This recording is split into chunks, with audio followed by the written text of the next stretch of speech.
Nasa Roma na rin sina Pangulong Bongbong Marcos at First Lady Liza Araneta Marcos para sa funeral mass ni Pope Francis bukas. At mula sa Vatican, saksi live at exclusive si Vicky Morales. Vicky! Yes, Pia. O, nadatnan natin kanina yung first couple dun sa Piazza Navona sa Roma. At nagkakape sila doon, parang ginugunita nila yung mga panahong nagde-date pa sila rito dahil dito nga sila nagpakasal. At nakita natin sila na walang security details, so medyo nagkaroon sila ng konting oras na magpahinga bago nga dumalo sa funeral ng Santo Papa bukas. Kaninang umaga dumating sina Pangulong Bongbong Marcos at First Lady Liza Araneta Marcos sa Roma para magbigay pugay sa Santo Papang minsang nagpakita rin ng natatanging malasakit nung bumisita siya sa Tacloban matapos itong masalanta ng Bagyong Yolanda taong 2013. Dito sa Piazza Navona sa Rome namin nadatnan ang first couple na ginugunita ang mga panahong magkasintahan pa sila rito. Sa bansang Italia silang ikinasal taong 1993. Naluha rin si First Lady Liza Marcos nung inalala niya ang kabaitan ng Santo Papa na minsan na rin niyang nakilala. Me, when I met him, he's humble and kind, and I feel like you're blessed with God. Bagamat matipid ang kanilang mga salita, puno ng paghanga ang mag-asawa sa kabutihan at sinseridad ni Pope Francis at lubos na pasasalamat lang ang alay nila sa Santo Papa.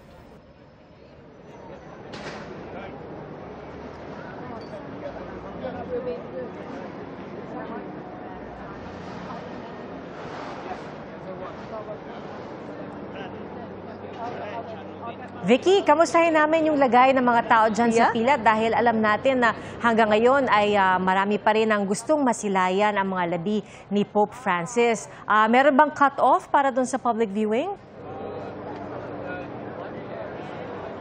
Yes, Pia, alam mo, kataon naman kung kailan itong last day ng public viewing ni Pope Francis, talagang regular holiday dito sa Italia. Kaya lahat ng tao rito, walang pasok. So ang daming bumiyahe dito. Kaya nagtaka ako bakit ang dami ko nakitang Pilipino sa linya. Sabi nila, bumiyahe pa sila mula Florence, mula sa iba't ibang panig ng Italia para lang pumunta rito at makita nga ang Santo Papa. Kanina, Pia, talagang ito na yung pinakatugatog ng pila dahil nga holiday, Friday pa, at last day pa talaga. So umabot yung pila hanggang doon sa kaduluhan ng train station at sa ikalawang palapag pa. So talagang wagas na wagas yung pila, Pia. Pero ngayon, inubos na nila yung mga tao sa pila at dapat nga 7 p.m. ang cut-off ngayon. Pero 5 p.m. pa lang ay hindi na sila nagpapasok ng mga tao rito. Kaya medyo inuubos na lang nila yung mga natitirang tao dito sa pila. Pia. At Vicky, nakita rin namin yung lugar na inihahanda na nila para dun sa funeral mass bukas. May mga upuan na, nakakordon na rin yung mga lugar kung saan ilalagay or kung saan pupwesto yung mga dignitaries, heads of state, pati na yung mga kardinal. May pagkakataon ba yung publiko na maging bahagi ng misa? Meron bang pwesto dun sa pinakalikod? May mga mapapwestohan ba sila, mga parke o ano, kung saan sila pwedeng makiisa dun sa misa? Naku, Pia, talagang parang off-limits na dito. Talagang lahat ng lagusan papunta dito sa St. Peter's Square ay sinara na. Kanina pang 5 o'clock, kanina pang tumutunog yung mga public alarm sa mga cellphone ng mga tao para abisuhan sila na talagang hanggang 5 o'clock lang. Kaya saktong-sakto naman yung airtime ng saksi dahil any minute now, palalayasin na rin kami dito sa aming media position dahil i-clear talaga nila itong buong area dahil as you can imagine, security nightmare dito sa may harap ng St. Peter's Basilica dahil libo-libo ang mga dignitaries na inaasahan nilang dadalo, kabilang na siyempre dyan si Pangulong Bongbong Marcos at First Lady Liza Araneta Marcos. Pia. Alright, Vicky, nabanggit mo nga, anytime, baka kayo ay paalisin na sa pwesto. So, panghuling tanong na lamang, Vicky, nabanggit mo na napakahigpit na ng seguridad. Sino-sino yung expected na heads of state at dignitaries na dadalo dun sa funeral mass bukas?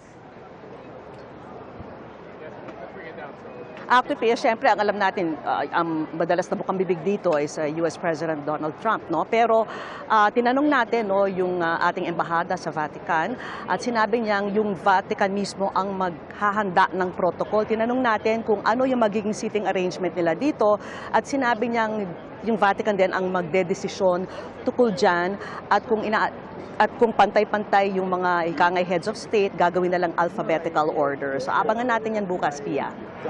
Thank you, Vicky. At maraming salamat sa iyo. Si Vicky Morales po nag-uulat live mula sa Vatican. Mga kapuso, maging una sa saksi. Mag-subscribe sa GMA Integrated News sa YouTube para sa iba't ibang balita.